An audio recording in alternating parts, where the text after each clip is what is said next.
Señor presidente, señorías, sometemos al Pleno de esta Cámara el dictamen de la Comisión Especial No Permanente de Investigación sobre el funcionamiento, la gestión y el desarrollo del Centro Niemeyer por parte de la Fundación Pública Centro Cultural Internacional Óscar Niemeyer. Es esta una comisión de investigación, la segunda que se creó en esta legislatura, que fue creada por acuerdo unánime de esta Cámara. Quiero resaltar esto. Fue creada por acuerdo unánime. Es cierto que fue solicitada por escrito del 4 de octubre del 2012 por 10 diputados del Grupo Parlamentario Popular, pero ningún grupo de esta Cámara puso objeción ninguna a la creación de esta comisión y todos nos mostramos abiertos a participar en ella y a desarrollar los trabajos que corresponden a una comisión de esta naturaleza. Por lo tanto, fue una comisión que en su creación gozó con la unanimidad de esta Cámara. Lógicamente, la unanimidad que concitó su creación creo que no lo va a concitar el dictamen que hoy sometemos a este Pleno. Era un objetivo difícil, yo diría casi imposible, pero yo creo que debemos de felicitarnos que hayamos sido capaces de completar los trabajos de esta comisión, obtener un dictamen y someterlo al Pleno con una mayoría suficiente. Y debemos de felicitarnos porque no es este un caso normal, una situación normal que se produzca no solo en Asturias, sino en el parlamentarismo nacional. Desgraciadamente, las comisiones de investigación, que es un mecanismo de control del Gobierno, del control de la Administración, del control del poder, en definitiva, por parte de los parlamentos, no es un mecanismo de control muy habitual en nuestro país. Frecuentemente se rechaza cualquier tipo de responsabilidad del ámbito político, que es el objetivo que tienen que buscar estas comisiones, y se deriva exclusivamente a la responsabilidad judicial y al ámbito de la jurisdicción penal el determinar si hay algún tipo de responsabilidades. Lo he reiterado en esta Cámara. A nosotros nos parece que eso es uno de los cánceres que tiene nuestro sistema democrático, la incapacidad que han tenido los gobiernos de todo signo que han asumido tareas de gobierno, tareas de gestión en la administración pública, para asumir un concepto como el de la responsabilidad política. Un concepto que ya lo hemos debatido aquí, ya lo hemos definido en otra ocasión, un concepto que no busca culpabilizar penalmente, que no busca atribuir responsabilidades de carácter judicial, sino que forma parte de ese conjunto de mecanismos, como decía, de control de la actividad del Gobierno y de esos mecanismos que propician la rendición de cuentas frente a los ciudadanos. Y eso es lo importante, que seamos capaces, que los gobiernos, que las administraciones sean capaces de rendir cuentas de cuál es su tarea. Y si ésta se acomoda a la defensa del interés general y a los principios de una correcta administración, o son otros los principios que han derivado, que han guiado esa actuación. Y la pregunta que yo creo que nos deberíamos de responder hoy en esta Cámara, una pregunta retórica seguramente para algunos, pero que yo creo que esa es, digamos, el recorrido de esta comisión, el responder a esa pregunta, es ¿cómo es posible que un proyecto cultural de primera magnitud, de una importancia muy relevante, desde luego para Avilés, pero desde luego también para el conjunto de Asturias, que nació con un apoyo político, yo diría que casi unánime, seguramente que alguno utilizará eso como elemento defensivo o como arma arrojadiza contra el resto de grupos, pero lo cierto es que nació casi con una unanimidad en los apoyos, acabara convertido 5 años después, en un auténtico fiasco económico y cultural, que acabó en una solicitud de concurso voluntario por parte de la propia Fundación, el concurso voluntario de acreedores, y que también ha dado lugar a un procedimiento, a varios que se han unificado en un procedimiento penal ante un juzgado de instrucción, en el cual están imputados los principales gestores y, en su caso, algunos de los responsables políticos que formaban parte del patronato.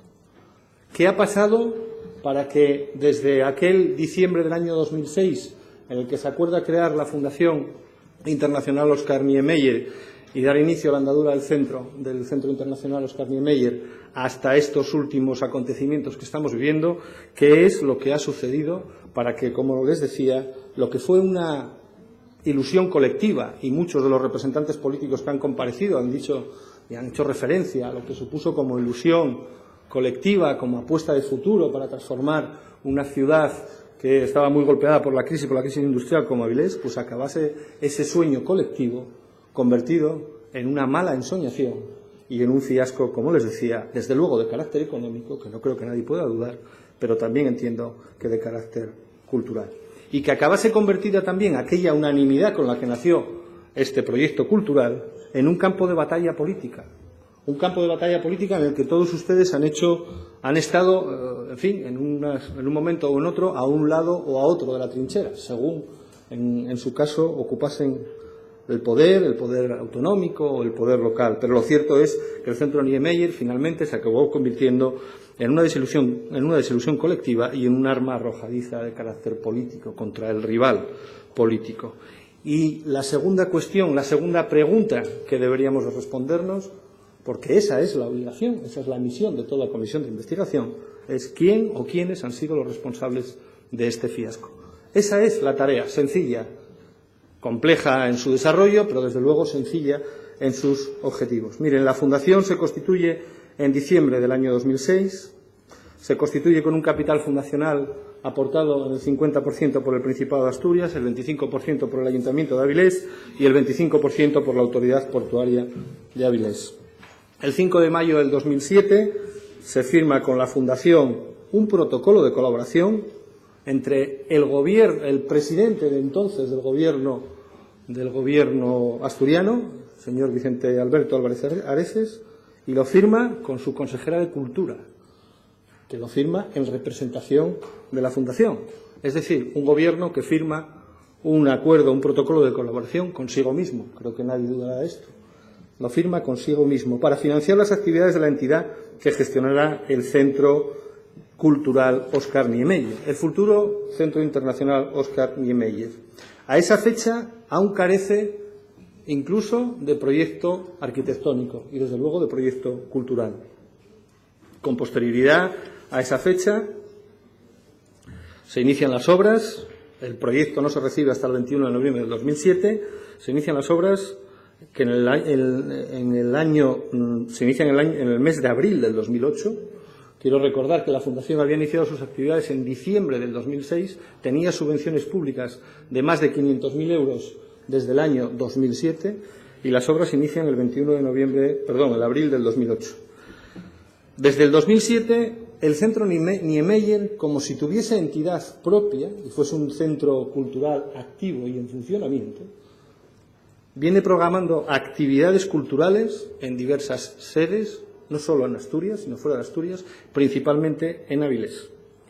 Pero lo cierto es que el primer acto en el Centro Cultural tiene lugar el miércoles 15 de diciembre del 2010 y el centro es inaugurado definitivamente el 25 de marzo del 2011. Por lo tanto, han transcurrido 4 años y medio prácticamente desde que inicia sus actividades este centro cultural, de forma virtual hasta ese momento, hasta que el propio Centro Internacional Óscar Niemeyer se inaugura.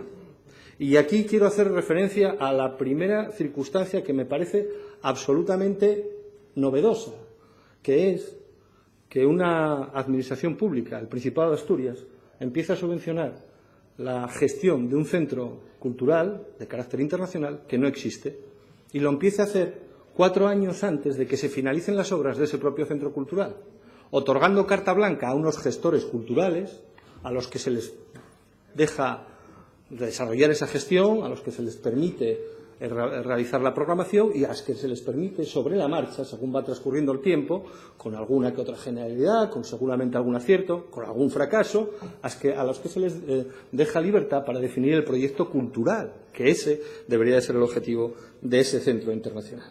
Miren, en alguna ocasión se ha tratado de comparar este centro, y yo creo que el objetivo con el que nació fue precisamente copiar o hacer algo que se había hecho en otros lugares de la cornisa cantábrica, en Bilbao. O, por ejemplo, tenemos un ejemplo muy reciente. Ahora mismo se está inaugurando el Centro Botín en Santander. Yo creo que es algo muy similar a lo que se pretendió hacer aquí con el Centro Internacional Óscar Niemeyer. Pero hay una diferencia esencial para entender lo que pasó. Y la diferencia esencial es que esos dos proyectos nacieron con un proyecto cultural con una entidad internacional detrás que los gestionaba, con experiencia en la gestión de centros culturales de carácter internacional y, desde luego, no siendo los administradores públicos, los políticos en estos casos, los que tuviesen que definir contenidos, los que tuviesen que definir cuál era el proyecto cultural, sino que, vuelvo a decir, nacía con un proyecto cultural que ya marcaba sus objetivos. En esos dos casos, y son casos muy cercanos, muy próximos, existía un plan estratégico de gestión en un caso y en un plan de uso y gestión en el otro, desde la misma nacimiento del centro. Por lo tanto, yo creo que el primer error era que un proyecto de esta naturaleza no puede nacer en el vacío y simplemente por el capricho de unos gestores o de unos políticos, y, por lo tanto, lo que sí creo que tenemos que concluir es que lo que nació como un proyecto colectivo, como un proyecto de región, como un proyecto de comunidad autónoma, como un proyecto de ciudad para transformar un espacio industrial degradado, se convirtió, y no pasando mucho tiempo, en breve plazo, en un proyecto personal. En un proyecto personal exclusivamente de un responsable político que lo quería convertir en su principal obra, probablemente en su principal legado político. Y lo digo así, claramente, porque si no, no tiene ninguna explicación, y no la tiene ni desde el punto de vista de la lógica de la gestión pública, pero tampoco la tiene desde el punto de vista de la visión jurídica, los cambios en los estatutos, los cambios, por lo tanto, en la naturaleza jurídica de esta fundación que se producen a lo largo del año 2011, en febrero y en junio del 2011. Cuando una fundación pública se crea, yo no tengo ninguna duda, se podrá discutir desde el punto de vista jurídico, pero miren, más allá del punto de vista jurídico, que desde luego también creo que era una fundación pública desde su mismo nacimiento, lo que está claro es que esta era una inversión pública, financiada con dinero de todos los asturianos, hasta un importe de 55 millones de euros. 45 millones aproximadamente es la inversión del Principado de Asturias. Es una fundación que en sus órganos de gestión, en el patronato, la mayoría y, por lo tanto, el control efectivo y el control directo lo tiene el Gobierno de Asturias. El resto de patronos son también patronos públicos en principio, pero desde luego es una fundación pública.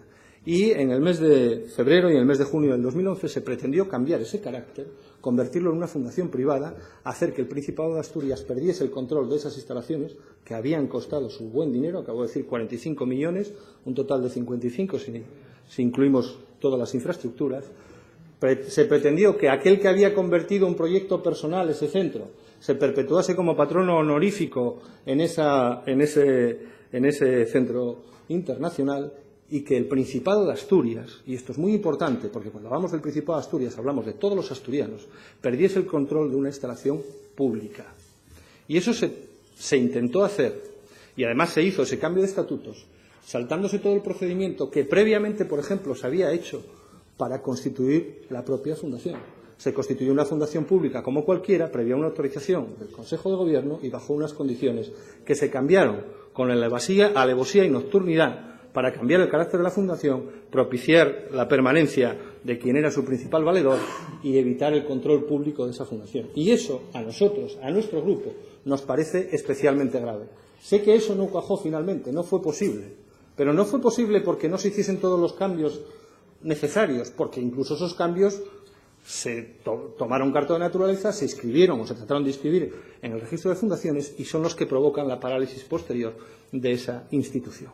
Por lo tanto, se hizo todo lo posible, y en algún caso hasta lo imposible, para que esa pérdida de control de un patrimonio público tuviese carta de naturaleza. Y aquí está donde, para nuestro grupo, es determinante la responsabilidad política, porque ahí se pone de manifiesto que la gestión de este centro cultural nunca se hizo pensando en los intereses generales, sino en unos intereses muy claros, muy concretos y al servicio de una persona, de un gobierno y, tengo que decirlo así, de un partido con una intención claramente propagandística.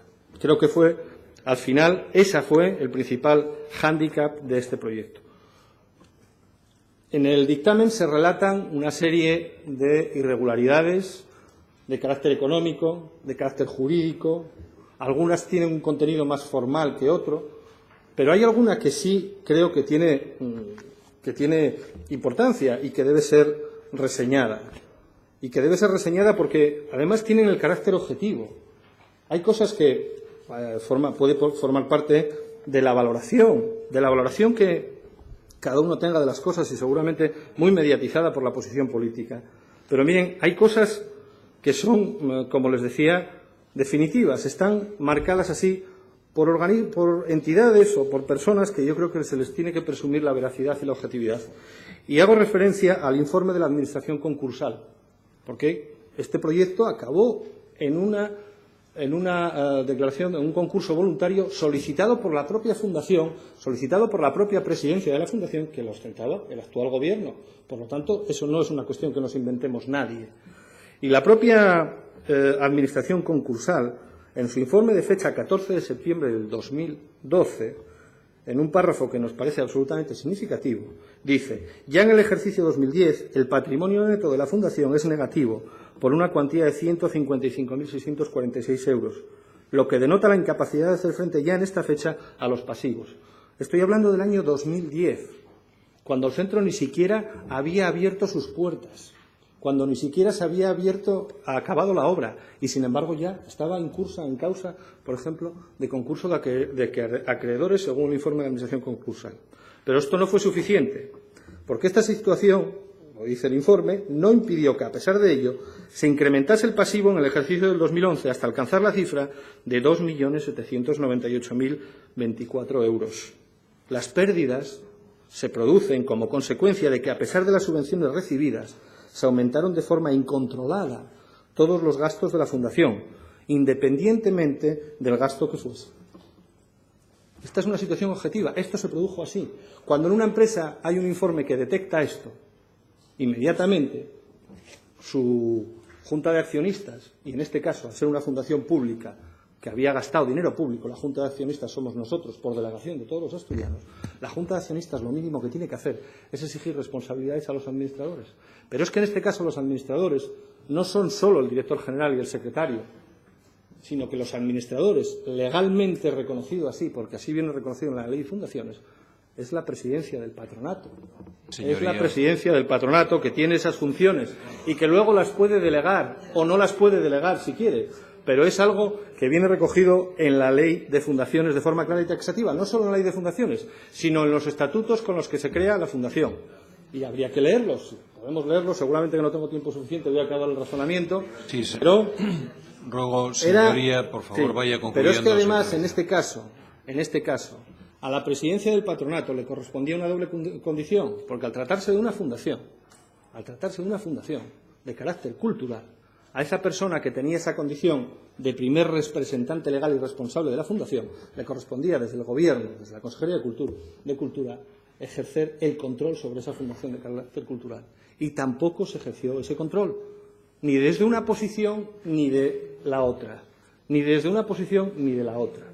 A partir de ahí yo creo que está relatado de una u otra manera, y también quiero decir, seguramente que este es un dictamen que a mí personalmente, y creo que al resto de grupos, no nos deja 100% satisfechos. No me deja 100% satisfecho.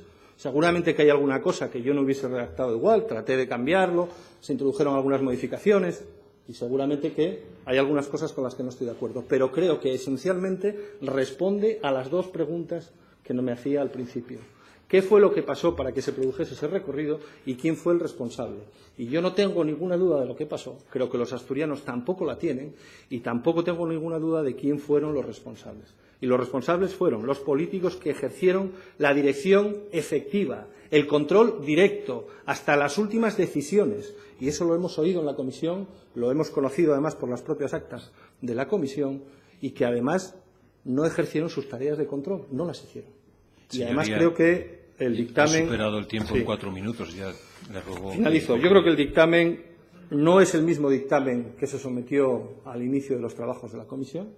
Creo que hemos hecho un esfuerzo para encontrar una mayoría sólida que lo respalda. No es el mismo dictamen. Sé que algunos han hecho un voto particular al primer dictamen, como si nada hubiese cambiado, como si todo fuese exactamente lo mismo, cuando no es verdad. Y creo que hemos hecho un ejercicio de responsabilidad para aquilatar esas responsabilidades a quien de verdad las tiene. Yo nunca he entendido que esto era un desahogo político, una cacería del rival político. Creo que no se convirtió en eso. Seguramente que hubo errores y los pusimos de manifiesto en el contenido en el ámbito de la propia comisión. También quiero decir que no estoy conforme con que un presidente de una comisión no actúe como mínimo, con un mínimo de objetividad e imparcialidad, pero ojo, tampoco voy a consentir que esa actuación, que lo dije donde lo tenía que decir, invalide un trabajo que es perfectamente válido y que sirve para dar una explicación y que a partir de ahí deberían derivarse consecuencias. Deberían de derivarse consecuencias y las responsabilidades son de tipo personal, pero si las personas no asumen responsabilidades, son las organizaciones políticas a las que les corresponde asumir esa responsabilidad y tomar las decisiones. Y si no, esa responsabilidad política que no se quiere asumir de carácter individual se acaba traspasando a las organizaciones. Y vale para este caso, como vale para los concejales del ayuntamiento también.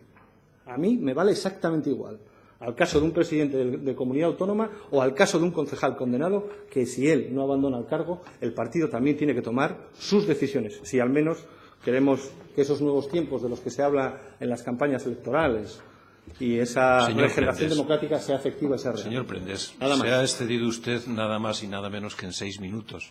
Teniendo en cuenta que los tiempos pactados eran de 15, ha alcanzado usted 21 minutos de intervención.